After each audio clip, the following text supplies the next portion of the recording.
Alors, mesdames, messieurs, au nom des équipes des colonnes et à titre personnel, je suis très heureux de vous retrouver à un moment très important de la vie de cette planète avec la COP de Sharm el-Sheikh, qui est un temps mondial très sérieux sur nos enjeux environnementaux. Et je salue nos deux invités, nos deux experts qui, comme maintenant vous en connaissez le mode d'emploi, viennent à la fois challenger mon analyse rapide de l'actualité récente du mois passé. Donc, ils vont donner leur avis, leur interprétation, peut être différente de la nôtre, et surtout aussi nous expliquer un peu en tant qu'acteurs comment ils agissent et ce qu'ils pensent des chantiers en cours sur lesquels ils sont engagés. Voilà. Donc, nous entendons d'abord Nathalie Layani qui dirige la politique développement durable de la Caisse des dépôts et qui préside le Forum de l'investissement responsable. Je vous remercie infiniment d'avoir trouvé du temps pour être là, vraiment en posture de commentaire de tout ce qui se passe et de ce qu'elle fait. Grand Et plaisir. puis, merci Nathalie. Et puis Bruno Coste, qui est un acteur important dans la vie alors, de son entreprise d'Airbus, grand acteur industriel s'il en est, mais aussi est concerné évidemment par les enjeux de durabilité et aussi dans la normalisation. Et on abordera aussi ce sujet. Donc, merci à tous les deux. Donc, je commence très rapidement rappelant que ce que je vous propose comme démarrage, comme introduction à l'actualité, est une analyse qui est partiale, certes, mais qui n'est pas une revue de presse, mais qui est une sélection des trends, des tendances qui nous paraissent fortes et sur lesquelles il faut s'interroger, réfléchir, parce qu'elles marquent des pierres sur le chemin qui nous intéresse dans la construction d'une vision durable. Voilà. Alors, cela étant dit, depuis un mois, depuis qu'on s'est parlé et où l'actualité était déjà très riche, depuis un mois, évidemment, tout est balayé par la préparation et aujourd'hui, en ce moment, la tenue de la COP 27. Alors, j'ai mis un petit peu j'ai mis la figure de The Economist, la couverture de The Economist, qui est pessimiste, euh, mais qui montre quand même que cette COP, elle part sous des auspices qui sont tendus. Comment ne serait-il pas dans le contexte géopolitique actuel, évidemment, puisque c'est un sommet quand même de l'ensemble des chefs d'État mondiaux sur les problèmes collectifs, les problèmes communs. Et donc là, ils sont de plus en plus tendus, de mois en mois, au travers à la fois de la guerre en Europe et puis des différentes rivalités entre grandes puissances qui changent complètement la donne que l'on n'avait pas on n'avait pas au moment de l'accord de Paris, évidemment, et qu'on n'avait pas précédemment. Alors, ça va se ressentir notamment dans une tendance qu'on voit très bien à Sharm el-Sheikh, qui est probablement la ligne de force que gardent tous les observateurs, c'est ce rapport Nord-Sud qui se tend. Le discours du Nord pour dire au Sud, à vous de faire un pas et allez-y, il faut que vous baissiez vos émissions est irrecevable. C'est aujourd'hui le Sud qui renvoie en disant tenez vos engagements de financement et aidez-nous à faire des transferts. Donc ce point-là, qui était un point un peu déjà présent, devient central et on voit bien que l'Europe, là-dessus, avec ses vulnérabilités, l'Europe est en position difficile. Donc, je vais aborder un peu tout ça très rapidement au travers de cette actualité pour qu'on puisse en discuter entre nous. Mais c'est vrai que ce qui est très fort à Sharm el-Sheikh, c'est la critique des postures de pas mal d'acteurs du Nord, euh, qui sont même, le mot a été utilisé dans un colonialisme énergétique, consistant à dire maintenant vous ne devez plus ouvrir de chantier gazier ou autre en Afrique par exemple ou ailleurs. Nous en revanche, on peut acheter tout le gaz qu'on veut quand on en a besoin. Quant au fonds vert, bah, on verra quand il sera financé. Enfin, tout ça est en train d'être remis plus par-dessus tête et il va falloir retrouver un narratif, un langage de coopération qui n'est pas aujourd'hui bien compris. Deuxièmement, il y a quand même une problématique sur l'accomplissement des engagements et la tenue de ces engagements.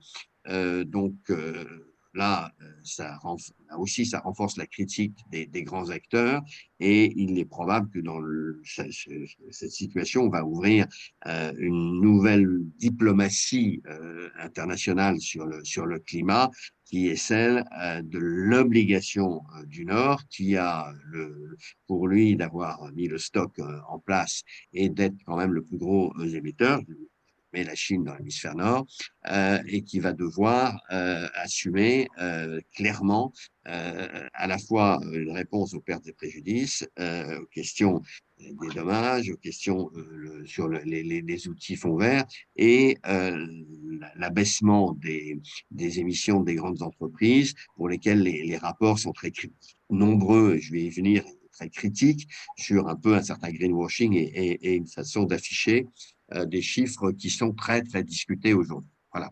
Alors, élément dans ce paysage, c'est l'importance de toutes les études très sérieuses ou très fouillées ou très engagées qui sortent. Il y en a de nombreuses, à la fois sur le constat et à la fois sur ce qu'il faudrait faire. Donc, sur le constat, j'insiste pas, mais euh, à la fois le travail des Nations Unies d'une part et d'autre montre que effectivement, s'il y a des tendances de prise en charge des réductions des émissions et des investissements sur les renouvelables significatifs, pour autant, on reste sur un trend de 8,3 qui est aujourd'hui très préoccupant pour les Nations Unies, comme le secrétaire général le dit avec beaucoup de force. Bon. Alors, ce qui est intéressant aujourd'hui aussi, c'est de voir un peu qu'il y a une sorte de discours dans le discours, hein, c'est-à-dire on fait et disent les plus concernés et les autres disant pas du tout, vous ne faites pas assez. Et le problème, c'est évidemment la vitesse et la trajectoire. Hein.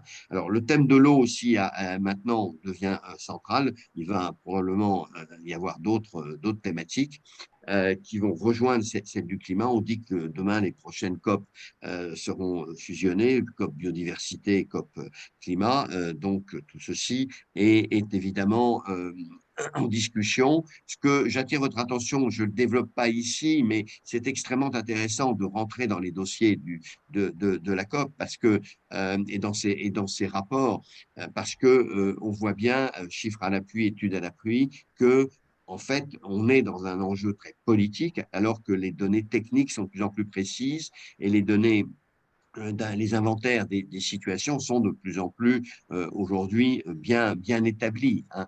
Alors, le rapport d'Energy Transitions est vraiment un rapport très intéressant. Je cite aussi sur le méthane maintenant, là, avec le travail qui a été fait sur le plaidoyer contre les émissions de méthane qui avancent assez fortement aujourd'hui, où on a des connaissances plus précises des émetteurs et de ce qu'il faut faire, et le travail que fait la Banque mondiale comme les organisations internationales. Donc, aujourd'hui, on n'est pas dans des débats de diagnostic du tout, on est vraiment dans des débats de stratégie pour l'action. Alors, sur ces questions d'action, ce qui est intéressant, c'est dans le dernier rapport de l'AIE qui remet le pic un peu fossile, des énergies fossiles, un peu en perspective, euh, en le rapprochant, ce qui est plutôt une bonne nouvelle. On voit aussi que l'investissement dans le renouvelable progresse, même si, pour autant, et l'AIE l'a déjà dit dans d'autres rapports, les investissements fossiles sont beaucoup trop importants aussi, et c'est un débat qui se pose au niveau des financeurs, et donc là-dessus, tout à l'heure, Nathalie, vous nous direz peut-être des choses sur ces questions, puisque les banques sont en même temps, en tant qu'investisseurs, dans ces domaines très concernés, et les investisseurs de long terme, évidemment. Je cite à cette occasion le travail essentiel que fait la BCE, qui est rentrée depuis pas mal de temps maintenant dans ce sujet pour faire valoir le risque systémique qui existe sur les actifs aujourd'hui du fait du climat et qui demande aux banques aujourd'hui effectivement d'aligner de manière beaucoup plus précise leurs investissements et leurs désinvestissements en matière d'énergie fossile, avec des initiatives et des calendriers qui sont très proches. Donc, de ce point de vue-là, c'était déjà très présent dans les précédentes COP, les banquiers centraux et McCartney, à travers eux notamment, avait tiré la sonnette et organisé les choses, mais là, on a une banque centrale européenne, qui est à la manœuvre. Voilà. Alors, c'est d'autant plus important que la Banque centrale soit là dans la pression que l'Union européenne est dans une situation particulière. Elle a été leader, mais un leader qui se sentait plutôt conforté par ses capacités d'investissement et à agir. Or, elle est rentrée dans un cycle aujourd'hui de très grande fragilité, du fait de sa vulnérabilité. Alors, c'est grande de toutes ces vulnérabilités. Vulnérabilité d'abord en soi, physique. Nous n'avons pas de substitution aujourd'hui énergétique sous le pied suffisante. Nous avons une sensibilité au réchauffement qui est supérieure du fait de notre insertion dans la zone nord et où l'Arctique est très en voie de réchauffement accéléré. Nous avons des stratégies qui sont mises à l'épreuve aujourd'hui, suffisamment anticipées, et un débat sur la résilience des populations qui, pour partie, jouent le jeu de cette situation et pour partie, ne sont pas forcément prêtes à l'accepter à n'importe quelle condition. Ce qui est vraiment difficile, avec évidemment une question sur l'unité de décision au sein de l'Union sur ces questions. Donc, on a vraiment là un paysage qui est préoccupant pour nous, c'est cette question d'une Europe qui est à la manœuvre très proactive, qui, avec le Fit to 55, a quand même ouvert, et le Green Deal a ouvert une nouvelle façon de penser l'économie indissolublement verte, mais qui, dans la réalisation, est confrontée à des obstacles très considérables. Voilà. Donc, je cite là, dans la période récente, des postures, des positions qui illustrent ceci et montrent que c'est pas si facile à gérer pour les gouvernements, évidemment, qui, entre la volonté, la possibilité, mais limitée, de mettre en place des boucliers énergétiques, se confrontent quand même à la logique de taxation un petit peu des usages. Il y avait ce matin dans le Figaro un papier sur le prix du carbone sur le marché européen qui est autour de 76. Il reste aujourd'hui plus intéressant d'acheter des crédits que de faire des investissements renouvelables dans pas mal de cas. Et donc, cette volatilité des prix ne facilite pas les choses. C'est pour ça que les économistes, on connaît bien le discours de Christian Gollier là-dessus, disent remonter le prix du carbone, mais on ne le voit pas remonter. Il y a une faiblesse intrinsèque.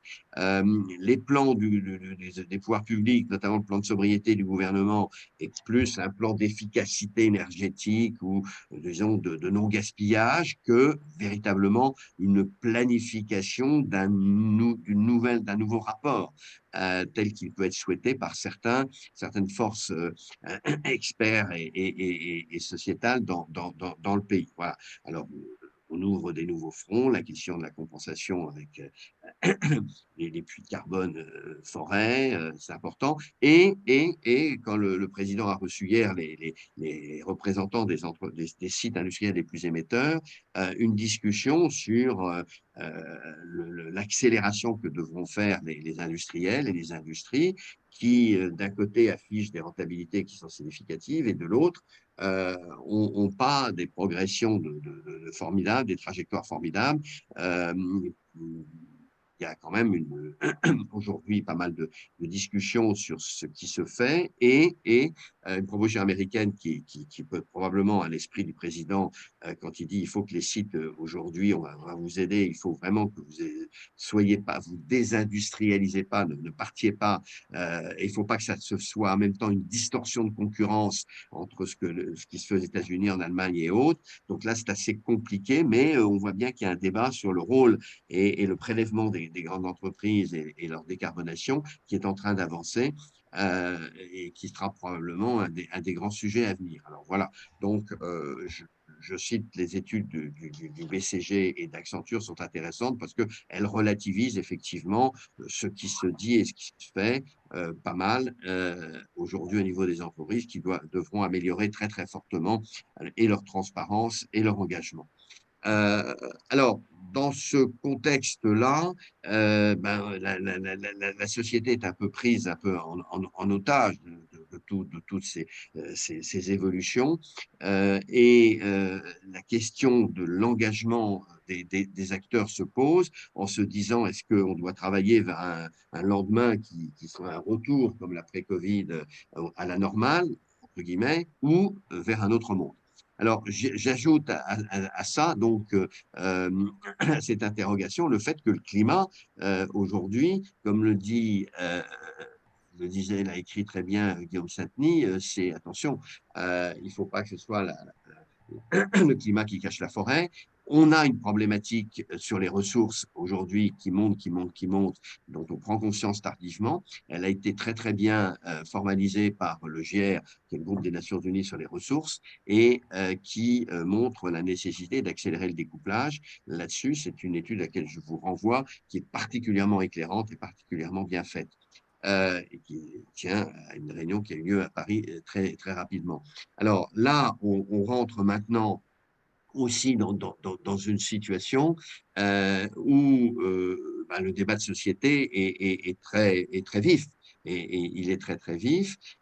Pour les entreprises, il va falloir que, encore une fois, elles accélèrent, elles passent à une vitesse supérieure, très, très probablement, avec des débats qui, on voit bien aux États-Unis aujourd'hui, ont amené un BlackRock un peu à déléguer l'engagement actionnarial à ses clients plutôt que de le porter en première ligne du fait d'une accusation qui est très forte, avec cette question sur le secteur oil and gas et ce qui pourra rester aujourd'hui un peu comme il agit en plaidant un peu une transition lente et à sa main, et des acteurs qui, tels les banques, sont en train de se partager entre ceux qui veulent aller plus vite et ceux qui veulent continuer un petit peu. Bon, dans la ligne. Alors, je cite comme ce qui est intéressant, c'est le travail d'AXA sur ces sujets qui à la fois s'exprime mais publie l'équivalent de ce qu'était le rapport du WEF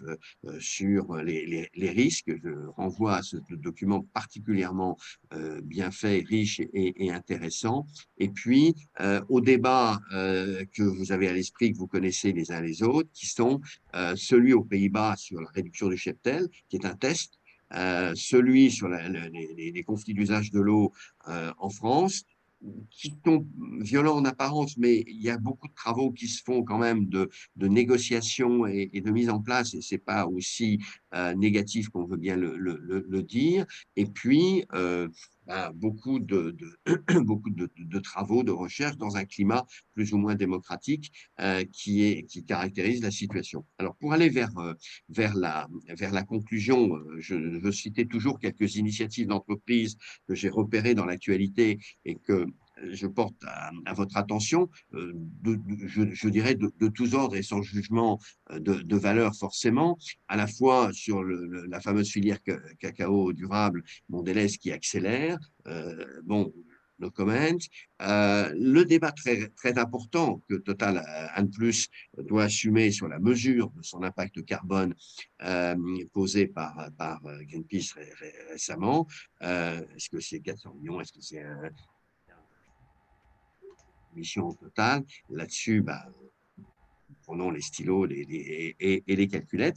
Et puis, intéressant aussi de voir qu'il y a un peu un excès très, très critiqué de mauvaise communication. C'est à la fois Casino fait des choses très bien par ailleurs, qui fait une pleine page en disant on a eu un label durable, mais enfin quand vous regardez le label durable, c'est un label de son secteur et c'est quasiment un label auto-attribué, donc c'est quand même embêtant. Bon, il y en a comme ça pas mal, et on voit que la critique du greenwashing, qui a été faite à Sharm el-Sheikh hier par la ministre canadienne, Mme McKenna, en disant il faut maintenant que les régulateurs soient beaucoup plus stricts sur l'expression par les groupes de ce qu'ils font véritablement, parce que là, le public n'y retrouve pas les siens. Voilà. Donc, la petite phrase de Franck Ribou aussi sur propos des 50 ans du double projet, sur on n'a pas besoin de chapeau et de machin, le double projet, c'est très bien. Bon, réflexion intéressante. Et je veux citer du côté positif l'ouverture de la négociation sociale sur le partage de la valeur. C'est très, très, très important dans une logique durable, qu'on puisse en parler, qu'on puisse voir ce qu'on va mettre derrière. On va plus loin que sur la question des revenus. C'est une étape supplémentaire. Donc, c'est important. Et en dehors de quelques initiatives, celles qu'il y a eu au Sénat et de secteurs, je cite, et Bruno reviendra peut-être dessus puisqu'il préside le comité stratégique sur ces questions, c'est que nous avons ouvert à la Commission nationale de normalisation, donc un débat qui va permettre de prolonger le travail qu'avait fait l'ISO 26000 pour répondre à la question la plus importante, celle que tout le monde se pose, c'est quoi une entreprise durable responsable aujourd'hui? Qu'est-ce qui la caractérise et comment l'évalue-t-on d'une façon qui, grâce à tous les travaux de reporting, aujourd'hui peut être de plus en plus précise, mais dont le périmètre ne saute pas aux yeux. Voilà. Donc, je cite ça, et pour ceux que ça intéresse, moi, le 15 novembre, vous pourrez vous participer, c'est totalement open. Alors, j'ai l'habitude de terminer, j'arrive donc ma tranche d'horaire est finie, à vous signaler des ouvrages vraiment qui sortent, il y en a, vous le voyez, tous les mois, ils sont tous très intéressants, certains plus techniques, comme ceux de CDE, certains très économiques, comme celui de Gaël Giraud, certains aussi plus politiques, de Welch ou de Philippe Zawati qui nous fait un scénario un peu cataclysmique sur la question climatique. Voilà, donc approfondissez le sujet grâce à ça. Donc, vous voyez qu'on est dans une situation d'une richesse incroyable du point de vue du débat public qui nous concerne et du point de vue des responsabilités sont celles des acteurs. Je vais donc demander à deux acteurs de s'exprimer successivement sur ce qu'ils pensent de cette actualité et la manière dont eux-mêmes ils contribuent à travers leur structure d'une part et leurs initiatives d'autre part.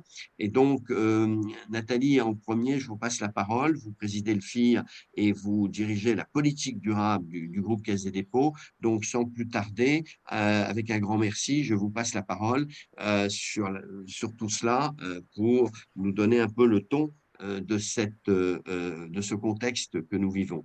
Merci, Nathalie. You got the floor. Bonjour à tous et merci infiniment pour cette invitation. Je suis vraiment très, très heureuse de m'adresser à vous aujourd'hui avec mes deux casquettes, comme ça a été rappelé par Patrick. Et surtout, j'aimerais pouvoir laisser de la place aux questions-réponses. Donc, voilà, moi, je vois ces sujets plutôt du côté des investisseurs responsables, hein, puisque je pilote la politique de développement durable du groupe Caisse des dépôts, qui est avant tout une institution financière publique avec, au sein du groupe, des entités qui contribuent en fait au financement de la transformation écologique en France et plus largement à une transformation durable et au financement de l'intérêt général en France. Mais nous avons aussi des entités non financières dans le groupe Caisse des dépôts, et donc je vois quelles sont les préoccupations peut-être des responsables d'entreprises sur les enjeux ESG du moment. Et puis, je vois ça aussi, bien sûr, en tant que présidente du FIR, du côté des investisseurs responsables engagés depuis 20 ans sur tous ces sujets, pas seulement sur les sujets climat, mais sur plus généralement l'intégration des enjeux environnementaux, sociaux et de bonne gouvernance dans la finance, dans pilotage et la façon dont on utilise l'épargne des Français, notamment. Et donc, ce que j'ai envie de vous dire, c'est que déjà sur la grande question du moment, hein, comme ça a été rappelé par Patrick dans le contexte de la COP, à savoir est-ce que finalement on va réussir à atteindre les objectifs de l'accord de Paris, qu'est-ce qu'il faut pour y arriver. Moi, je fais partie de ceux qui insistent sur le fait que d'abord, le scénario 1,5 degré, même si ce sera très, très difficile, et ça a été dit par le GIEC, reste atteignable. Il faut une réduction de 50% des émissions de CO2, ça suppose des transformations radicales dans beaucoup de secteurs, ça suppose d'abandonner certaines activités, notamment la voiture thermique à 2035, etc., les fossiles, mais ça n'est pas perdu. Et quoi qu'il arrive, il faut garder le cap. C'est comme à l'école, hein, qui peut le plus peut le moins. Donc, il faut se fixer des scénarios et se placer dans des optiques d'alignement sur des scénarios 1,5 degré pour être à peu près sûr qu'on restera autour de 2 degrés. Et par ailleurs, je vous renvoie à ce qui avait été publié par Carbon Tracker à l'issue de la COP26. Ce qu'il faut regarder, ce n'est pas seulement les engagements des États dans leur NDC, donc dans leur déclaration, mais il faut regarder aussi tous les engagements qui ont été pris dans les pledges, donc dans les engagements collectifs, sur le charbon, sur le méthane, sur tout un tas de sujets, et puis les engagements des acteurs économiques qui s'ajoutent en partie, pas totalement, mais s'ajoutent en partie aux engagements des États. Je vous prends un exemple qui a été contesté, mais on pourra en discuter. Si vous mettez bout à bout tous les engagements des acteurs financiers, que ce soit les banques, les assureurs, tous les investisseurs institutionnels, tous les acteurs financiers, en amont de la COP26, dans le cadre de l'initiative GFANS, donc qui réunit tous ces acteurs financiers qui se sont engagés à faire en sorte que leur financement soit neutre en carbone d'ici 2050, vous arrivez à un engagement qui représente plus de 130 000 actifs sous gestion, 130 000 milliards de dollars d'actifs sous gestion. C'est ce qui avait été annoncé par Marc Carnet. 130 000 milliards d'actifs sous gestion neutres en carbone d'ici 2050 avec des points d'étape tous les 5 ans. C'est quand même ce qui a été négocié dans le cadre de ces différentes coalitions qui sont quand même placées sous l'égide des Nations Unies, qui sont vérifiées par les PRI, notamment pour la Net Zero Asset Owner Alliance. C'est significatif. On peut critiquer les doubles comptages, on peut se demander comment ça va s'ajouter à l'action des États, mais on ne peut pas dire que ça n'aura pas d'impact en plus de l'action des États. Donc, si on regarde ce qu'a dit Carbon Tracker au sortir de la COP26, si on met bout à bout tous les engagements, on peut être dans un scénario optimiste, hein, je prends beaucoup de pincettes, quand même proche du 1,8. Bon, donc, une fois qu'on a dit ça, c'est juste pour dire, attention, n'enterrons pas trop vite l'objectif 1,5 degré, et en tout cas, il faut que ça reste un cap, et la loi, en France et en Europe, nous oblige à nous placer dans ce cadre-là. La stratégie nationale bas carbone, c'est scénario 1,5 degré, ce qui veut dire neutralité carbone 2050, avec une réduction massive des émissions, donc facteur 6, objectif qui a été rehaussé au niveau européen, puisque, comme vous le savez, dans le cadre du paquet Fit for 55, l'engagement a été rehaussé pour arriver à 50% de réduction d'émissions d'ici 2030. Et ça va être tout l'enjeu en France, dans le cadre de l'élaboration de la stratégie française énergie-climat en 2023, que de décliner ce nouvel objectif et de revoir la stratégie nationale bas carbone, la programmation pluriannuelle de l'énergie dans ce cadre-là et dans le contexte de guerre en Ukraine. Donc, côté groupe Caisse des dépôts, puisque vous me posiez la question par écrit, comment on voit ces sujets? Est-ce que, parce qu'on s'est fixé pour objectif de travailler sur l'adaptation au changement climatique en parallèle de l'atténuation.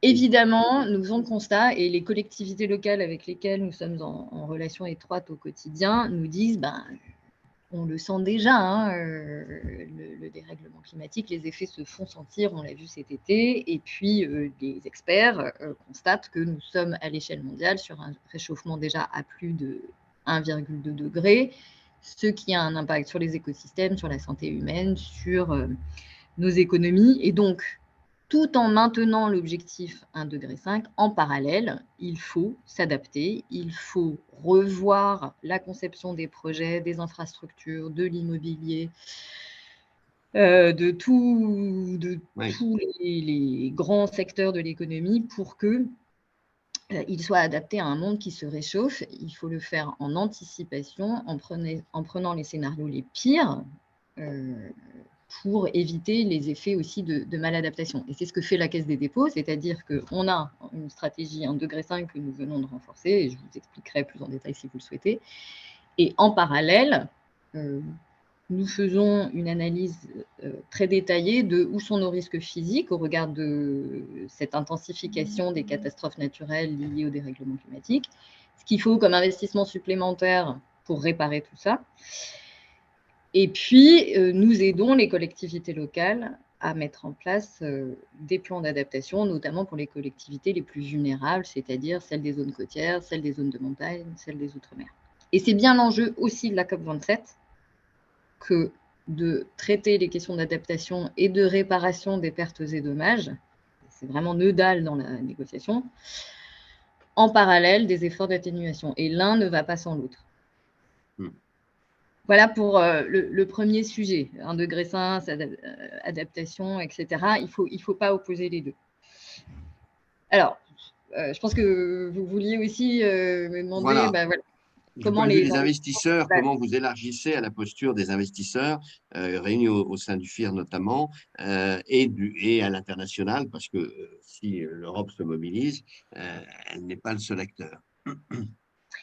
Alors voilà, à l'échelle internationale, je le disais tout à l'heure, une très grande majorité d'institutions financières ont maintenant pris des engagements de neutralité carbone 2050 dans le cadre des coalitions qui sont réunies sous la bannière G10. Mais neutralité carbone 2050, ça a pu être remis en cause parce que certains utilisent beaucoup la compensation pour y arriver. Ce que je voudrais dire sur ce sujet, voilà, c'est que, en tout cas en France et en Europe, on a maintenant un cadre qui permet de définir ce que veut dire neutralité carbone 2050 et alignement 1,5 degré.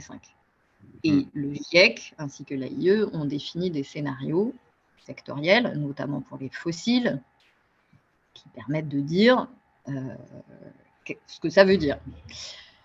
Si je prends le secteur pétrole et gaz, ça veut dire des réductions de la consommation de pétrole et de gaz très significatives. Je ne vais pas vous assommer de chiffres, mais on est à plus de 65% sur le pétrole, etc.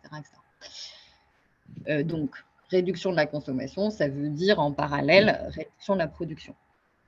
Ça ne veut pas dire fin demain matin de la production pétrolière et gazière. Ça veut dire des choses très, très précises dans le cadre de scénarios qui sont détaillés. Donc, quand un investisseur dit alignement 1,5 degré, il faut qu'il puisse décliner ces scénarios secteur par secteur. Tous ceux qui ont pris un engagement d'alignement 1,5 degré ou de neutralité carbone 2050 ne le font pas forcément. Voilà. C'est là le sujet qui fait l'objet de critiques. Donc, si on regarde notamment les engagements des investisseurs qui sont membres de Finance for Tomorrow et qui chaque année en fait revoient leurs engagements en amont du Climate Finance Day qui cette année a eu lieu le 27 octobre, on s'aperçoit qu'il y a un petit nombre, qu'il y a un grand nombre d'investisseurs qui ont maintenant pris des engagements 1,5 degré, qu'il y a un petit nombre d'entre eux qui sont parmi les plus engagés, qui ont notamment décliné cet alignement 1,5 degré pour le secteur des fossiles et qui ont dit nous arrêtons d'augmenter notre participation dans les entreprises qui poursuivent l'expansion pétrolière et gazière, c'est-à-dire ceux qui explorent des nouveaux gisements et qui poursuivent les nouveaux développements pour augmenter la production. Et certains ont pris aussi l'engagement d'exclure les entreprises qui n'ont pas de plan de réduction de la production pétrolière, c'est le cas de la Caisse des dépôts. L'heure de vérité, c'est vraiment ça, c'est qu'est-ce qu'on fait sur les fossiles, comment on arrête de financer l'expansion pour être aligné sur les scénarios, etc. Et puis, il faut aussi décliner ces scénarios sur les secteurs les plus demandeurs d'énergie fossile. Il ne faut pas traiter que la production et donc que le secteur pétrole et gaz, mais il faut aussi traiter le secteur des transports, bien sûr, qui est le plus consommateur d'énergie fossile, et le secteur du bâtiment. Et donc, c'est pour ça qu'on attend aussi de ces investisseurs qu'ils prennent des engagements sur la façon dont ils traitent les entreprises de ces secteurs. Et côté Caisse des dépôts, nous avons pris des engagements aussi pour arrêter de financer les grandes infrastructures très émettrices, les autoroutes ou certains aéroports qui ne seraient pas compatibles avec la stratégie nationale bas carbone, et sur les bâtiments, bien sûr, de financer en priorité les acteurs qui sont validés SBTI et de financer massivement la rénovation énergétique des bâtiments. Donc ça, je dirais, c'est les engagements des investisseurs pour arrêter de financer ce qui est néfaste. Et maintenant, là, on a un référentiel qui est la taxonomie européenne qui nous permet de dire aussi ce qui est néfaste, ce qui est brun, ce qui n'est pas compatible et ce qui l'est. On pourra en reparler. Je sais qu'il y a beaucoup d'interrogations sur la taxonomie. Mais il ne faut pas regarder que ça, que la partie brune. Il faut voir aussi quels sont les engagements sur le vert. Pour réussir la mise en œuvre de la stratégie nationale bas carbone en France et à l'échelle internationale, il faut voir quels sont les montants de financement en faveur de la transformation écologique et notamment du climat. C'est ce que mesure le think tank I4CE chaque année, donc l'Institut pour l'économie du climat. Je ne vais pas être trop longue, mais voilà, on voit que ces financements verts augmentent. Ça fait aussi partie des engagements qui ont été pris par les investisseurs responsables du FIR et membres de Finance for Tomorrow. On est passé quand même de 47 milliards de financement au total d'investissement climat en France en 2011 à 84 milliards en 2021. Ce n'est pas assez pour atteindre les objectifs, mais ça augmente. Et puis, entre les deux, entre le brun et le vert, il y a ce que j'appelle le secteur gris, c'est-à-dire toutes les entreprises qui sont dans des activités émettrices, mais qui ne sont pas forcément totalement incompatibles avec les scénarios 1,5 degré et qu'il faut accompagner dans leur transformation. Et donc, vous avez un certain nombre d'investisseurs très engagés qui disent il vaut mieux que je fasse du dialogue actionnarial renforcé avec ces entreprises et que je les accompagne dans leur diversification et dans le changement de leur modèle, plutôt que je les exclue et que je revende mes actifs dans ces boîtes à des investisseurs moins scrupuleux. Donc, il faut avoir un bon dosage entre exclusion des activités vraiment néfastes, totalement incompatibles 1,5 degré, et il faut exclure les entreprises très exposées au charbon et à l'expansion pétrolière et gazière. Donc, ça, je ne reviens pas là-dessus. Mais il faut aussi continuer à accompagner les entreprises qui sont entre les deux, à condition de leur mettre la pression en termes de dialogue actionnarial. Et ce pourquoi milite le FIR, c'est aussi qu'on puisse mieux encadrer ce qu'on appelle les say on climate, c'est-à-dire ce que racontent les grandes entreprises cotées à l'Assemblée générale, des assemblées générales, voilà. Et il y a des réflexions au sein du ministère de l'économie et des finances pour un peu mieux encadrer ce qui est raconté dans le cadre de ces say on climate, pour qu'on puisse aussi comparer sur la base d'un même référentiel l'action de toutes les entreprises cotées. Voilà. Alors, Nathalie, justement, pour aller vers la conclusion, est-ce que tout ce que vous venez de décrire, en fait, ne débouche pas vers une accélération de cette idée de la planification qui est en marche, mais qui n'est pas aujourd'hui structurée, notamment dans le rapport entre l'entreprise et puis la société, le pouvoir public, qui pourrait se faire pour que les trajectoires soient vérifiées, que les trajectoires soient attestées beaucoup mieux et qu'on sache où on va. Là, on était encore un peu, je dirais, un peu compréhensif, on va dire. Maintenant, il va falloir devenir beaucoup plus directif. Et est-ce que vous avez le sentiment que cette idée de planification qui engage, qui est quasi contractuelle maintenant, pourrait voir le jour? Alors, il faut distinguer plusieurs choses. C'est la planification d'un côté qui est plutôt macro, enfin à l'échelle nationale, et le respect des trajectoires, le contrôle du respect des trajectoires. Oui. Bon, d'abord, sur les trajectoires sectorielles, il faut avoir en tête le fait que pour certaines, elles sont déclinées dans la stratégie nationale bas carbone, mais Bruno Le Maire a aussi demandé, et ça a été le cas donc, au Climate Finance Day, aux investisseurs et aux entreprises de définir des trajectoires plus précises, notamment sur le secteur du bâtiment et certains secteurs industriels, pour vraiment définir quel est le montant de réduction d'émissions de CO2 sur ces secteurs-là et comment on s'organise pour le financer. Donc, il y a encore un travail un peu plus fin de définition des trajectoires à faire, mais j'insiste sur le fait qu'il faut continuer à faire en sorte qu'elles soient bien basées sur la science et compatibles avec ce qui est défini dans le cadre du GIEC et de la SBC. La planification écologique, c'est autre chose. C'est dire, bon ben voilà, on a un objectif européen qu'il faut décliner au niveau national de réduction des émissions de CO2. Ça veut dire un certain budget carbone à respecter d'ici 2030. Pour l'instant, on n'y arrive pas. Et donc, on va décliner cet objectif avec l'ensemble des acteurs concernés, secteur par secteur, pour vraiment planifier à 5, 10, 20, 20 ans. Qu'est-ce qu'il faut faire? Comment on répartit l'effort sur le territoire? Si je prends le montant d'énergie renouvelable, on sait que tous les scénarios de l'ADEME et de RTE le disent, il va falloir doubler la capacité d'énergie renouvelable en France.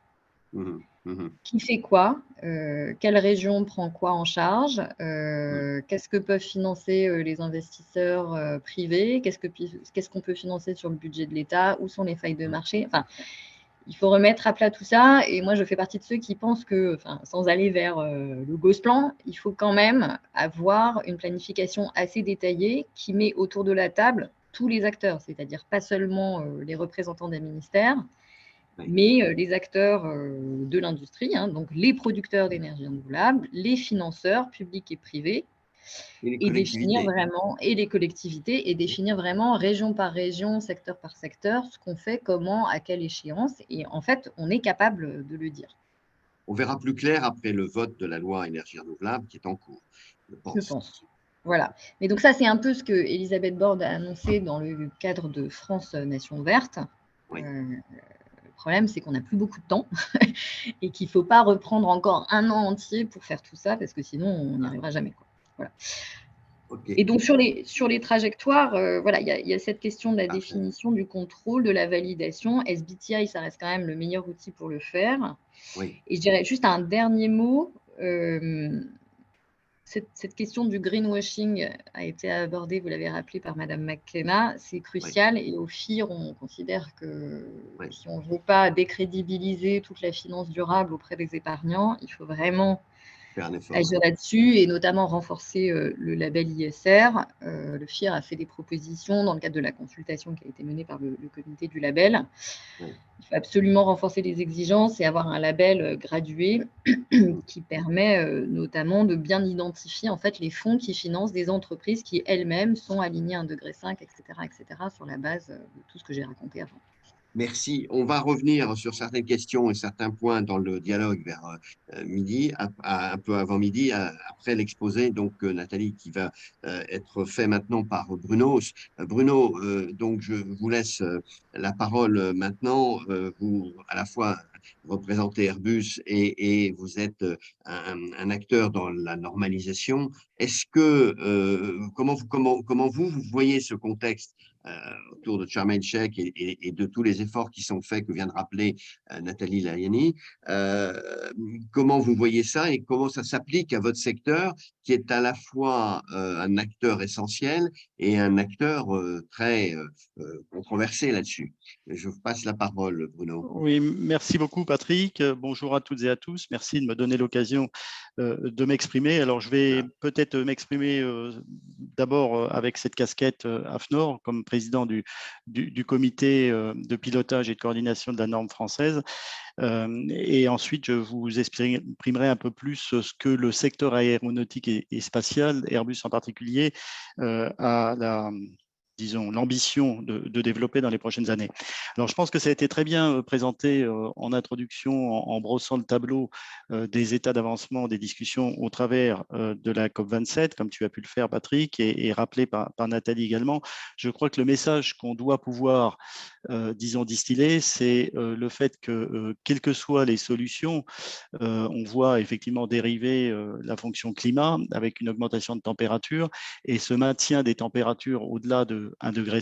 J'ai bien entendu le couplet de Nathalie sur ce sujet, ne pourra être obtenu que si on aligne les planètes, c'est-à-dire qu'on le fasse ensemble, entre les pays du Nord et les pays du Sud, qu'on le fasse ensemble entre les collectivités territoriales, les États et les entreprises, et qu'on le fasse ensemble en évitant d'opposer les secteurs les uns contre les autres, et surtout derrière, en le faisant, en avançant ensemble et en donnant confiance dans les actions qu'on va pouvoir mettre les uns et les autres, les États comme les entreprises, en place pour essayer de lutter à la fois pour mieux atténuer effectivement les émissions, donc les réduire, et surtout pour s'adapter au changement climatique. Donc donner confiance. Alors j'ai entendu ce qui a été dit.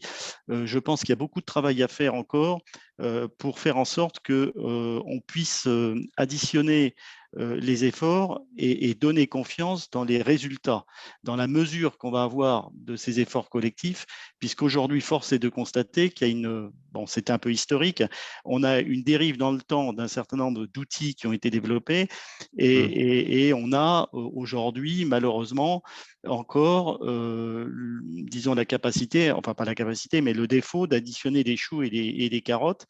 Les modalités d'évaluation des émissions de gaz à effet de serre derrière, donc de la réalisation de diagnostics, de la réalisation de trajectoires ne sont, et c'est un euphémisme que de le dire, ne sont pas alignées.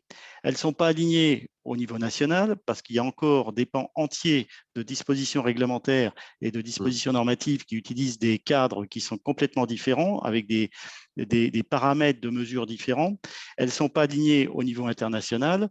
Et là encore, on a encore des émergences de différentes dispositions, que ce soit dans le domaine de la finance, que ce soit dans le domaine de la comptabilisation des efforts non financiers au travers effectivement des initiatives de l'EFRAG, de l'ISSB. On parlait tout à l'heure des trajectoires validées SBTI. Les outils qui sous-tendent la mesure des émissions de gaz à effet de serre ne sont pas cohérentes.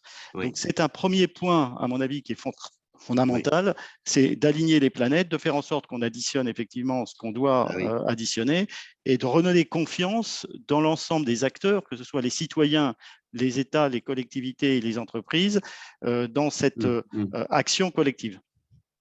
Donc, je pense que ça, c'est un élément fondamental. Et au-delà du changement climatique, naturellement, il est bien évident que la mesure, puisque ça a été mentionné, on tend à induire ou faire une relation forte entre l'atteinte à la biodiversité et le changement climatique. Il y a d'autres éléments sur la déplétion des ressources. L'ensemble des actions relève d'un système, donc d'une action systémique. Et si on veut véritablement disons, donner confiance dans la capacité à traiter cette problématique mondiale, c'est véritablement de prendre en compte l'ensemble des externalités négatives auxquelles le système effectivement fait face, quel que soit ce système, et de pouvoir les traiter ensemble dans un cadre normatif absolument agréé, et j'allais dire agréé au niveau international. Donc se pose bien évidemment derrière la question de la mesure de cette capacité, donc de ce que peut être demain l'entreprise durable, de ce que peut être une action en vue de cette durabilité. Et là, il y a un effort véritablement à faire. Je sais que Patrick, au travers de la commission que tu présides, tu es très actif dans ce sujet. Je crois que c'est un chantier auquel on doit pouvoir, disons, lancer, et surtout au-delà de le lancer, qu'on doit pouvoir faire aboutir peut-être au niveau européen et rapidement au niveau international. Donc voilà ce que je voulais dire simplement sur le volet normatif.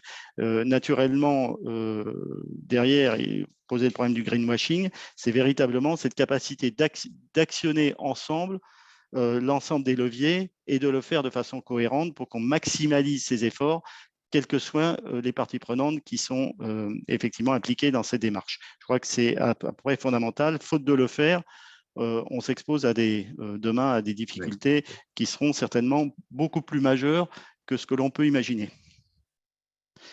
Du coup, sur Airbus, tu peux nous passer donc sur l'application à ton secteur. Très rapidement, donc moi je vais essayer de vous montrer ce que l'on fait au niveau d'Airbus. Alors, je ne sais pas si je peux. J'ai quelques slides à passer. Tu peux rentrer dans partager l'écran normalement. Voilà. Donc, hop. Voilà. Et voilà. Et on est bon. Et on est bon. Je te laisse mettre en plein écran et c'est bon. Par contre, il faut que je récupère. Attendez, hop. Ça me l'a retiré. Je vous prie de m'excuser quelques instants parce que ça me l'a retiré du. Je crois que c'est le dernier onglet à votre droite. Donc, Donc voilà, donc Toujours, simplement pour voilà. vous rappeler, donc En voilà, plein écran, Bruno, oui, si tu oui, peux. vous le voyez en plein écran. Simplement pour vous rappeler ce que l'on fait au niveau d'Airbus, très rapidement. Donc Airbus est engagé dans une démarche de durabilité au sens large. Et c'est donné, disons, c'est doté d'une raison d'être, qui est d'engager l'ensemble de l'industrie aéronautique et spatiale vers la durabilité pour un monde plus sûr et plus uni. En agissant au travers d'une stratégie volontariste que l'on a mis en place, qui prend en compte l'ensemble des divisions d'Airbus et qui prend en compte également l'ensemble des piliers de ce qu'on appelle la sustainability ou la durabilité. Naturellement, engager l'ensemble des actions pour s'assurer de la transformation radicale du business model vers des produits, ensemble de gamme de produits plus propres et plus durables, mais aussi prendre l'ensemble des autres piliers, que ce soit le domaine des droits humains, de l'inclusion, tout en maintenant un niveau de qualité et de sécurité des produits fabriqués qui sont sans égal. Je rajouterai bien évidemment d'être disons un exemple en matière d'éthique and compliance et d'intégrité, sachant que le fondamental de l'industrie aéronautique derrière, c'est quand même avoir des produits dont la sécurité n'est absolument pas discutée. Tout ceci nous a amené à mettre en place, s'agissant du volet changement climatique, un certain nombre d'actions fondamentales depuis quelques années. Je vais en rappeler les tenants et les aboutissants en quelques minutes.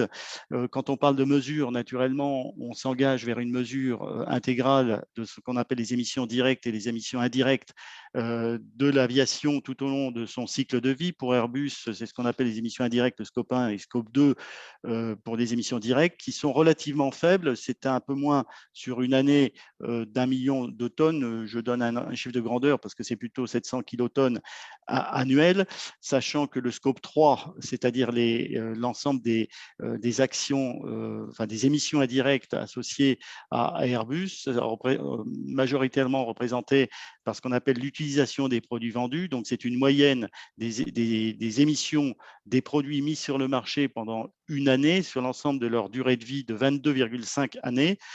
Ceci représente, additionné à la charge environnementale, donc la charge climat qui est contenue dans les produits achetés, donc l'ensemble de la supply chain, mais également les business travel, le commuting, etc., représentent à peu près 440 millions de tonnes. Donc, on le voit que c'est assez important sur ce scope 3 et c'est normal. L'équivalent de la production française, on pourrait dire. C'est à peu près normal puisque je rappelle que pour les gens qui ne connaissent pas les émissions d'aviation, on est à 915 millions de tonnes en 2019 sur l'ensemble des émissions directes de l'aviation globale internationale. Comme on est en duopole, c'est à peu près cohérent. Donc l'ensemble de ces actions, disons, s'intègrent de réduction dans une démarche à tous les niveaux, d'une démarche internationale, dans une démarche européenne, dans une démarche nationale, ça a été rappelé, notamment au travers de la mise en place de feuilles de route nationales au titre de l'article 301 de la loi de transition écologique. Simplement pour rappeler les engagements qui ont été pris par Airbus et au-delà par l'aviation, donc on sort d'une réunion mondiale de l'OACI, donc l'Organisation internationale de l'aviation civile, qui a pris dans sa dernière assemblée générale un certain nombre de résolutions qu'on avait anticipées depuis 2008 au travers des accords avec l'ensemble des constructeurs, mais aussi avec l'ensemble des compagnies aériennes, d'atteindre le zéro émission net donc en 2050. Donc c'est ce que l'on vise au niveau national, c'est ce que l'on vise au niveau européen, c'est ce que l'on vise au niveau international. Donc Airbus, lui, met sur le marché des produits et dans sa stratégie, s'est doté d'une feuille de route qu'il l'a soumis, disons, à la validation SBTI, naturellement avec des objectifs de réduction pour ces émissions directes de moins 63% par rapport à 2015, donc 2030. en 2030, et de moins 47% pour le scope 3 d'ici 2035. Donc, ce qui est relativement important, et tout ceci, disons, va nécessiter des changements radicaux et des transformations importantes de l'entreprise et des produits qui sont fabriqués. Alors, très rapidement, pour rappeler un peu les transitions auxquelles on doit faire face et la manière avec laquelle on va conduire cette transition. L'aviation, on l'a vu, c'est le cas de certains nombres de secteurs. On est un secteur en particulier à long cycle. Un produit qu'on met sur le marché va rester sur le marché pendant au moins plus de 22 ans, puisque c'est la durée moyenne du cycle de vie de l'avion. Et on doit anticiper ces modifications technologiques. Et aujourd'hui, disons, cette transition donc vers des produits propres s'effectue à partir de plusieurs leviers, notamment le premier levier, c'est la mise en place et le shift d'introduction progressive d'avions de nouvelle génération dans les flottes. Je crois que c'est important de le rappeler parce qu'on a entre 13 et 15% uniquement dans les flottes mondiales d'avions qui sont de nouvelle génération. Donc, c'est très peu. Donc, on a un potentiel de renouvellement. Ça fait vos affaires, pour être très clair. C'est très bien. Parce que ça permet effectivement de renouveler les flottes. Et le fait de renouveler ces flottes par des avions plus récents permet en moyenne, simplement par ce renouvellement, de réduire entre 20 et 30% les émissions des avions par rapport à la gamme qu'elles remplacent. Donc, ça, c'est déjà un point extrêmement important. Le deuxième niveau d'action que l'on essaie de promouvoir, c'est le basculement de ces avions d'un kérosène classique à un kérosène dit durable. Alors, il y a plusieurs sources de fabrication de ce kérosène, que ce soit à partir des résidus de déchets, de biomasse ou ce qu'on appelle des e-fuels, c'est-à-dire des kérosènes durables qui seraient issus de la recombinaison entre de la captation de CO2 et de l'hydrogène vert. Et aujourd'hui, les avions sont progressivement qualifiés pour passer à 100% de ce biokérosène ou ce kérosène durable, dont l'effet serait de pouvoir, tout au long du cycle de vie, de réduire les émissions de CO2 à peu près de 80%. Donc, je crois que c'est important de le dire. Donc, c'est une grosse source d'action pour réduire les émissions sur l'ensemble du cycle de vie. Aujourd'hui, le scope 3, tel que l'on l'a mesuré récemment en 2020-2021, situe les émissions d'avions à peu près à 60, aux alentours de 60, pour être précis, 63,5 grammes de CO2 par passager et par kilomètre parcouru, donc, mais dans une configuration classique. Donc, si vous basculez à 100% de biofuel qui va permettre de réduire de plus de 80% les émissions de CO2, on va réduire à 12 grammes de CO2 par pax et par kilomètre parcouru. On est à peu près là comparable, disons, à ce que émet le train ou le TGV, puisque le TGV avec un mix énergétique en France à 70% décarboné à peu près, on est entre 2 et 15 si on est des TGV d'un certain type jusqu'à des TER. Donc on est, disons, derrière, on va rentrer dans un domaine de compétitivité sur ce sujet. Alors ça ne suffit pas, puisque les leviers sur lesquels on agit sont de deux autres natures. D'une part, une meilleure gestion du trafic aérien, c'est-à-dire que derrière, vous voyez que bon, le fait de tourner en vol induit des émissions non souhaitables, bien évidemment, de CO2. Donc, il y a une action pour unifier et améliorer la gestion du ciel aérien, tout comme les opérations au sol, pour faire, une fois que l'avion atterrit, par exemple, revenir l'avion en satellite sur un moteur, voire en tractage avec des tracteurs électriques. Donc, tout ceci va permettre de réduire entre 7 et 10% les émissions. Et le dernier volet qui est extrêmement intéressant, et je vais revenir sur ce sujet, le dernier volet intéressant, c'est naturellement le passage aux avions de type donc nouveau, des avions à base d'hydrogène, donc qui n'émettent pas d'émissions en vol. Et Airbus ambitionne de mettre sur le marché le premier avion entièrement hydrogène à partir de 2035. Donc, ce sont des avions qui emporteront naturellement de l'hydrogène liquide. On a 3 concepts sur lesquels on travaille aujourd'hui. Donc, les 3 concepts qui sont présentés sur la slide que vous voyez sur l'image de gauche. D'une part, un concept d'un petit turbopropulseur. Donc, c'est un ersatz de ce qu'on appelle un ATR-42.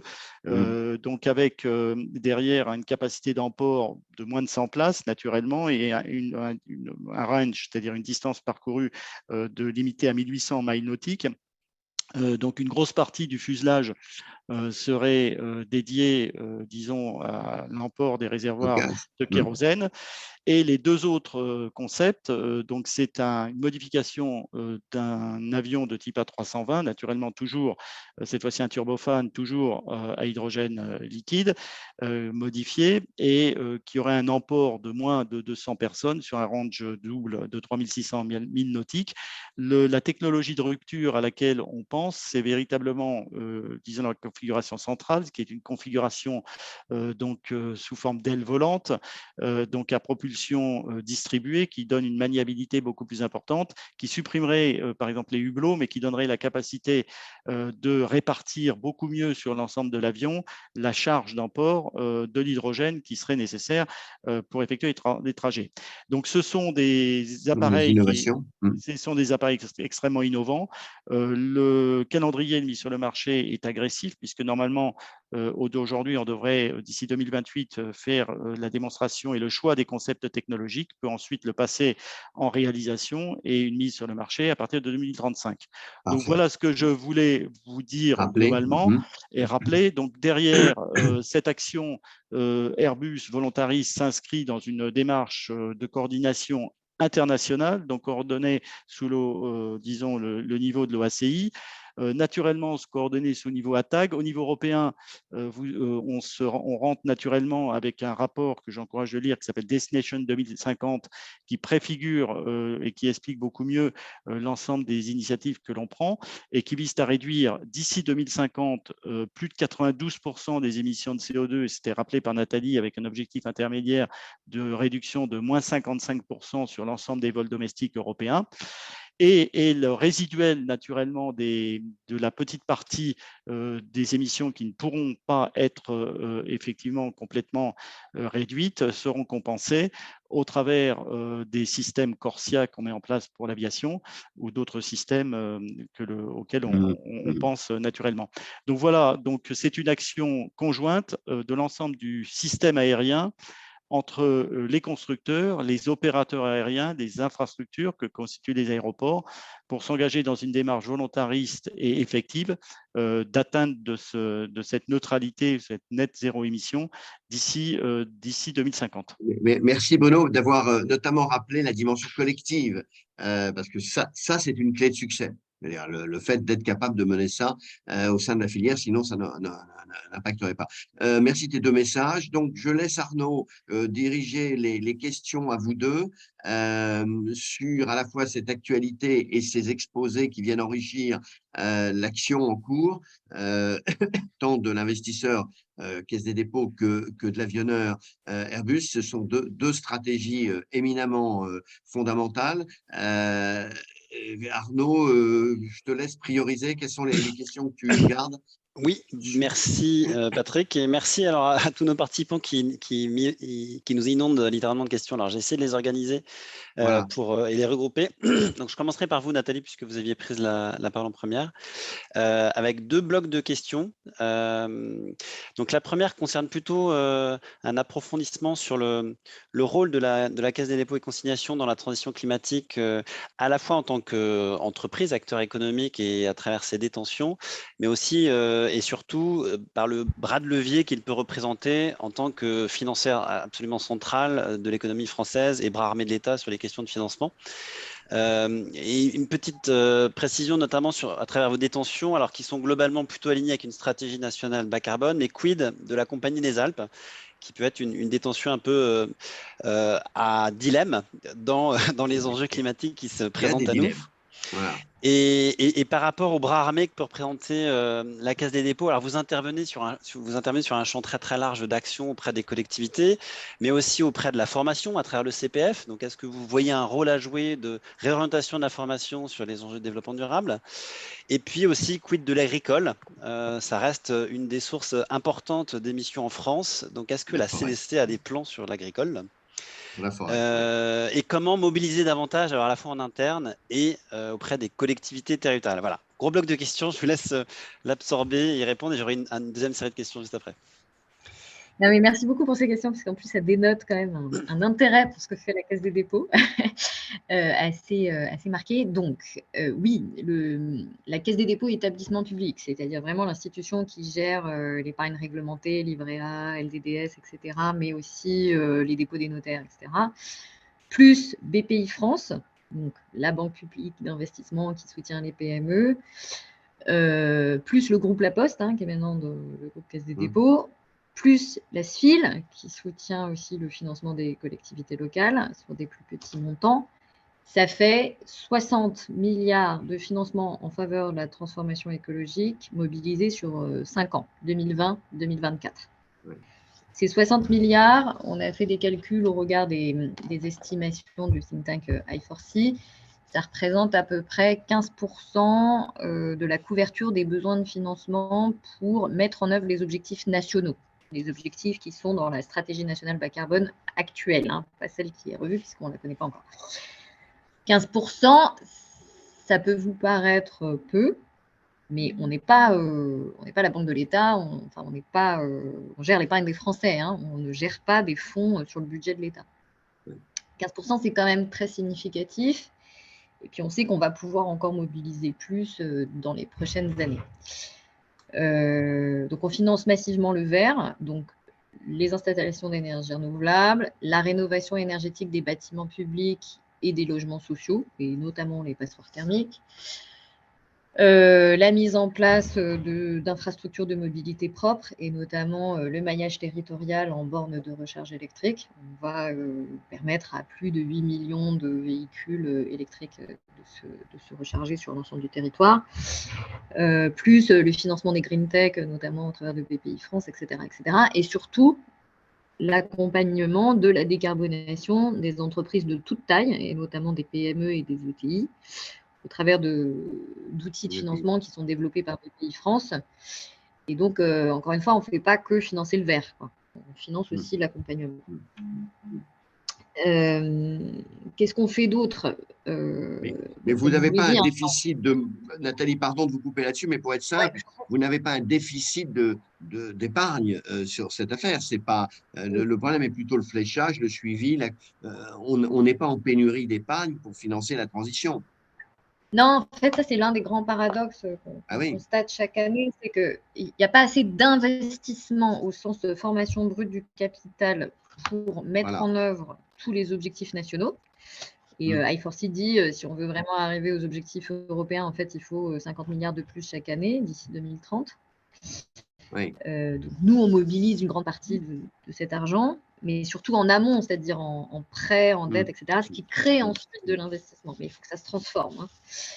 Le problème, c'est plus tant la disponibilité des financements que, l'émergence des projets, parce que pour avoir les financements, ce n'est pas les projets en fait. Bon.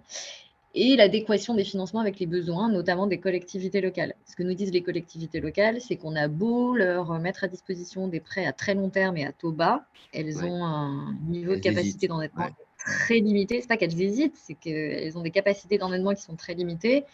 Et donc, une fois qu'elles ont rénové X logements sociaux, après, il n'y a plus de budget pour faire le reste, quoi. Donc, il leur faut de la subvention. Et donc, c'est tout le travail qu'il faut faire en termes d'analyse des besoins de financement. En fait, il faut regarder qu'est-ce qui nécessite de la subvention. Donc, où sont vraiment les grosses failles de marché sur lesquelles, en fait, il faut faire intervenir le budget de l'État. Qu'est-ce qui peut être pris en charge par les… Arnaud, tu entends parapubliques comme la Caisse des dépôts qui peuvent être pris en charge par le privé, là où il y a moins de failles de marché, comme les énergies renouvelables, des trucs qui sont déjà beaucoup plus matures. Bon, qu'est-ce que fait la Caisse des dépôts? On a beaucoup parlé de climat, mais on pourrait aussi très longuement parler de tout ce que nous faisons en matière de biodiversité, préservation des écosystèmes, préservation de la ressource en eau, ça a été évoqué quand on parlait d'adaptation. Économie circulaire, j'insiste sur ce sujet qui est un peu été mis de côté, qui est le parent pauvre de l'ESG, mais sur lequel le FIR vient de publier avec l'ENC, l'Institut de l'économie circulaire, un rapport très intéressant sur où en sont les entreprises sur l'intégration des enjeux d'économie circulaire et comment les investisseurs peuvent se saisir du sujet. Économie circulaire, et ça reboucle avec une question qui était dans le chat, ça veut dire respect des limites planétaires. Et donc, ça veut dire en fait comment aussi traiter la question des ressources plus globalement, y compris les ressources dont on a besoin pour faire la transformation. Donc, il faut avoir cette approche systémique, aller de plus en plus vers cette approche limite planétaire et même, je dirais plus, théorie du donut, c'est-à-dire limite planétaire et plancher social. Moi, je suis très intéressée par ce que j'ai vu dans la boucle là, sur les moyens de mesurer tout ça. Côté Caisse des dépôts, on a aussi mis en place des outils de mesure de l'empreinte biodiversité des acteurs économiques. C'est notre filiale CDC Biodiversité qui a fait ça. Donc, on ne peut plus dire qu'on n'a plus la métrique pour mesurer nos empreintes sur la biodiversité. Tous ceux qui vous raconteront ça mentent, pardon d'être aussi clair. On a maintenant les outils pour le faire. Le problème, c'est l'empilement des critères ESG pour les entreprises. Et je comprends la fatigue ESG des entreprises, mais on ne peut pas dire qu'on ne sait pas mesurer. Voilà. Ensuite, Compagnie des Alpes. Bah oui, la Compagnie des Alpes est très consciente du fait que sur tous ces domaines skiables, elle a un enjeu de pérennité de son business model. Et c'est un très bon cas d'école sur les effets du dérèglement climatique sur l'activité de certaines entreprises et la nécessité de mettre en place des stratégies d'adaptation au changement climatique. C'est ce que fait la Compagnie des Alpes. Ils ont développé tout un tas de modèles pour essayer d'anticiper les effets du dérèglement sur l'enneigement, etc. Et ils commencent à diversifier leur activité, pour faire en sorte de ne pas dépendre que des zones skiables en hiver. Nathalie, soyons très clairs, la Compagnie des Alpes, elle investit en Chine. Elle fait en Chine ce qu'elle ne peut plus faire en Europe. Oui, alors il y a des stratégies d'entreprise, mais ce que je veux dire, c'est qu'elle a pris le sujet à bras-le-corps. Ils ont un grand plan d'atténuation. Bien sûr, c'est perfectible, mais ça reste un business risqué dans le contexte climat. Ils viennent de publier une stratégie d'atténuation et d'atteindre des objectifs SBTI. Et par ailleurs, ils ont un plan d'adaptation ambitieux. Je ne dis pas qu'ils vont régler le problème demain matin, c'est pas ce que je suis en train de dire, mais je dis qu'ils l'ont pris à bras-le-corps. Et par ailleurs, nous, on fait cette analyse aussi, comme beaucoup d'investisseurs qui ont intégré le risque climat dans leur modèle de risque, et ça, c'est un levier très, très puissant aussi de transformation, c'est qu'on regarde où sont nos actifs échoués. Donc, par actif échoué, on entend justement toutes ces activités dont on sait que si elles ne se transforment pas, elles n'auront plus la même valeur dans 5, 10, 15, 20, 30 ans. Quoi, et que potentiellement, elles auront zéro valeur même dans 30 ans. Quoi. CPF, comment mobiliser. Et ensuite, je parlerai d'agriculture. Alors, mon compte formation, c'est un outil très spécifique et très encadré par l'État. En fait, on gère la plateforme qui vous permet, à n'importe qui de pouvoir très facilement, en un clic, demander une formation. On ne gère pas le contenu, on ne décide pas nous-mêmes du contenu. Mais évidemment, il faut multiplier les formations sur la transformation écologique. Pas seulement en faisant des fresques climat et des fresques biodiversité, j'insiste là-dessus, c'est très bien, ça permet de comprendre les grands enjeux, mais ensuite, il faut faire des formations sur la façon dont ça se décline pour le secteur et pour l'entreprise en question. Moi, ce que je vois, c'est que il y a pas mal de dirigeants qui font la fresque climat, ça permet de cocher la case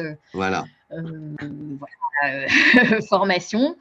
Il faut décliner ça un peu plus, Novetic en fait, il y a tout un tas d'acteurs qui sont capables de faire des formations sur le sujet, mais il faut vraiment les décliner par secteur et surtout il faut impliquer en fait l'ensemble des collaborateurs, toutes directions confondues, tous secteurs confondus dans l'élaboration des stratégies climat biodiversité. Et c'est la meilleure façon de mobiliser pour répondre à la question dans la boucle. Et dernier point sur l'agriculture. Alors, la Caisse des dépôts, historiquement, a choisi de ne pas développer des outils de financement dédiés au secteur agricole, mais c'est-à-dire au foncier agricole, parce que ce sont des business models très spécifiques qui rassemblent des acteurs avec lesquels la Caisse des dépôts n'est pas en relation. Mais nous avons une poche de financement qui est gérée par la Banque des territoires et qui soutient toutes les initiatives de transition vers l'agroalimentaire durable, qui soutient des initiatives autour du bio, etc. Et surtout qui soutient les jeunes agriculteurs qui développent ce type d'agriculture. Et puis, on est très actif sur la partie forêt aussi, puisqu'on a la société forestière qui s'engage à gérer les forêts de façon 100% labellisée. Merci Nathalie. Arnaud, est-ce que tu peux concentrer le tir de questions sur Bruno parce qu'il doit partir. Oui, On a oui, un horaire et on va être obligé de tenir l'horaire. Donc, je te laisse je m'en occupe. concentrer. Ouais. Merci Nathalie. Et vous aviez répondu à travers cette réponse, à travers l'autre question qui était sur les outils de mobilisation de la, voilà, des quantifications carbone, etc. Bref, je passe aux questions pour Bruno qui sont très, très, très nombreuses. Vous allez voir que sur le flux de questions, il y a eu pas mal de réactions sur la stratégie présentée notamment pour Airbus. Alors, j'essaie de les organiser. La première série de réactions, c'est autour de… Donc, vous nous avez présenté une stratégie qui est très orientée sur la technologie. Qui permet d'atteindre cette trajectoire de neutralité.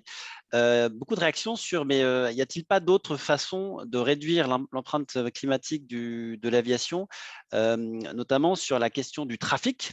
Et est-ce qu'il y a des scénarios aujourd'hui qui sont réalisés par Airbus et le secteur aérien sur l'évolution du trafic, sachant qu'un participant vous a remarqué qu'on était dans une situation d'augmentation des prélèvements climatiques et de la taxation du carbone. Donc, est-ce que ça fait partie des anticipations qui sont dans les modèles d'évolution du trafic? Quid du fret? On voit la CMA qui vient d'acquérir une partie d'Air France et qui a le projet de développer le fret aérien. Est-ce que ça n'a pas un impact aussi à la hausse de l'empreinte carbone avec un accroissement du trafic? Et quel autre levier sur les taux de remplissage? Est-ce que vous travaillez sur ce genre de choses?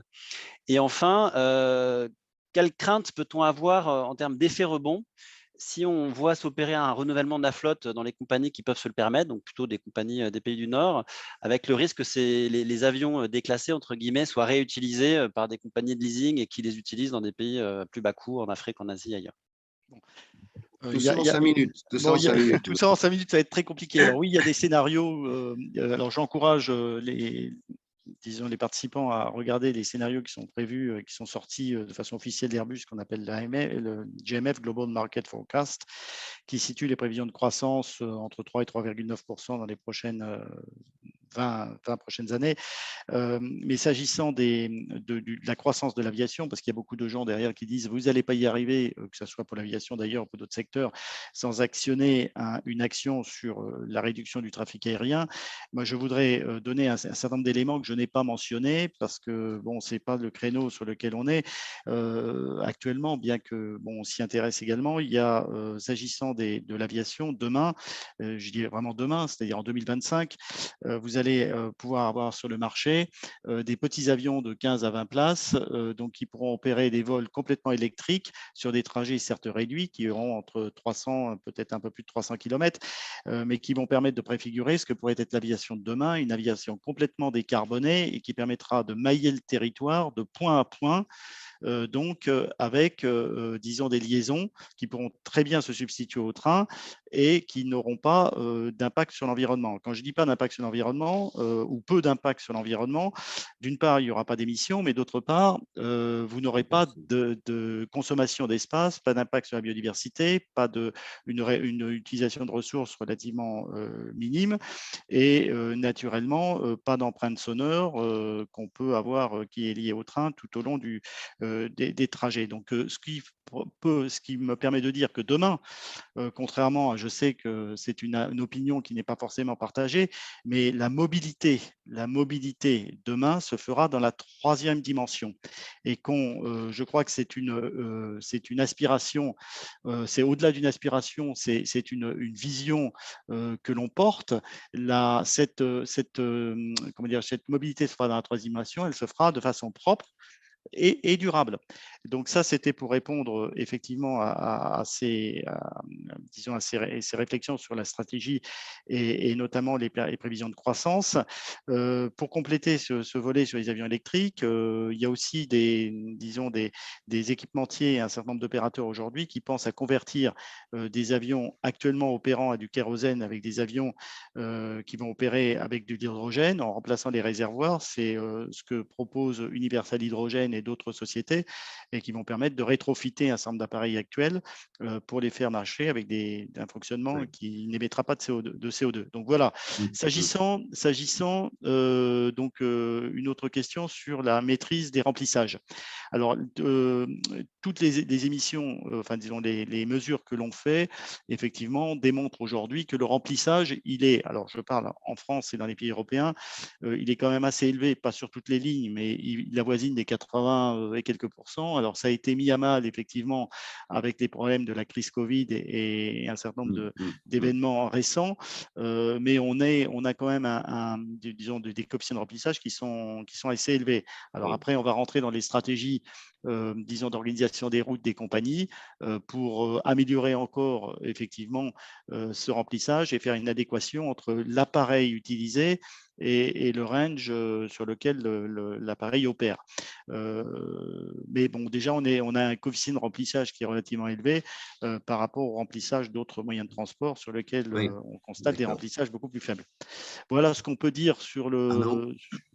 Oui.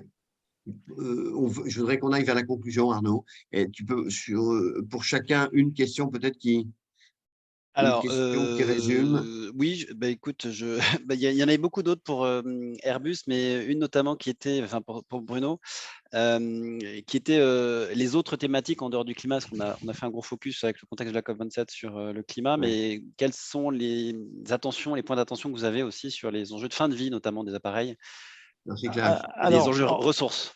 C'est très, très difficile. On pourra refaire, si vous le souhaitez, une passe complète sur les autres aspects, mais simplement pour vous dire que ce que l'on fait au niveau d'Airbus, on essaye de le faire le plus effectivement possible, sans greenwashing et avec un total engagement volontariste de l'entreprise sur ces sujets. Alors, je rappelle simplement 2 éléments.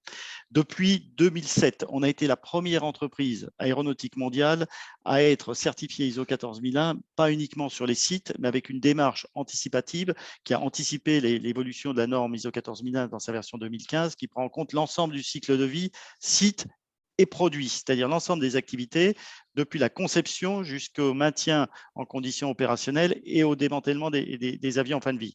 À ce sujet, depuis 2004, suite à un projet qui a été mené avec l'aide de la Commission européenne qui s'appelle PAMELA, qui signifie Process for Advanced Management of End of Life of Aircraft. On a installé sur la zone de Tarbes, en partenariat avec Safran, avec Suez, avec un certain nombre d'opérateurs, la première station de démantèlement des avions qui a une capacité de traitement avec une extension intérieure de 250 appareils et qui démontre aujourd'hui que 95% des éléments d'avion peuvent être facilement recyclés. Donc voilà, je peux vous dire qu'on est assez exemplaire, on prend l'ensemble du cycle de vie et on ne s'arrête pas au changement climatique. Mais on voit le volontarisme qui est derrière, effectivement, face au risque. Question pour Nathalie, peut-être en conclusion, Arnaud? Alors, non, je crains qu'il faille y aller vers la fin, parce que tu m'as dit que Bruno avait une contrainte horaire. Par contre, je vais m'autoriser un petit dernier message, parce que vous m'avez tendu la pêche, Nathalie, mais il y a un certain nombre d'acteurs qui font de la formation au développement durable, dont Ecolern, qui nous reçoit aujourd'hui, et donc Patrick et moi sommes les représentants. Et donc, je tenais à partager l'information aux participants que nous avons une formation qui reste à compléter pour fin novembre, pour les futurs consultants, donc ceux d'entre vous qui veulent se destiner au métier de consultant en développement durable. N'hésitez pas à nous contacter et suivre cette formation qui, je crois, est unique en France pour vous apporter les outils et méthodes de ce métier. Et je rajouterai un message plus large, Arnaud, pour conclure avec tous les participants. Ça a été très bien traité dans le supplément des Échos qui est sorti là sur la formation, l'enseignement supérieur. On voit vraiment la mutation se faire dans l'enseignement supérieur aujourd'hui pour intégrer la durabilité, alors de manière assez diverse. On voit qu'il y a un retard de la part des grandes formations par rapport à d'autres qui sont vite spécialisées là-dessus. Mais le tournant est en train de se faire, donc on espère que la génération des cadres dirigeants qui viendront dans les entreprises dans les quelques années qui viennent auront appris à diriger l'entreprise durable et pas simplement une entreprise, je dirais simplement lucrative qui peut être à la marge durable. C'est une transformation très, très, très, très fondamentale que l'on espère qui va se faire et à laquelle on apporte notre pierre modestement. Merci Nathalie pour avoir vraiment éclairé la stratégie de la Caisse, Bruno de cette livrée de façon assez transparente sur le défi pour l'avionneur, hein, de jouer ce rôle majeur dans la décarbonation qui est le vôtre. Et aux uns et aux autres, suivez la COP27, elle sera tout à fait importante. Je pense qu'il y a des messages d'optimisme derrière les controverses, les enjeux, les dilemmes qui sont de très grande dimension, évidemment, pour tout le monde, mais qu'en travaillant, comme vous l'avez dit, et ensemble et de manière vraiment sérieuse, on est capable de relever ces défis. En tout cas, nous, on y croit particulièrement. Merci beaucoup à vous toutes et à vous tous. Merci Arnaud. Et au 16 décembre. Au 16 décembre, nous avons notre prochain webinaire d'actualité durable. On est heureux de partager ce rendez-vous avec vous. Merci, à très Merci à bientôt. tous. Bon travail. Merci beaucoup. Merci Nathalie. À très bientôt. À Au revoir. bientôt.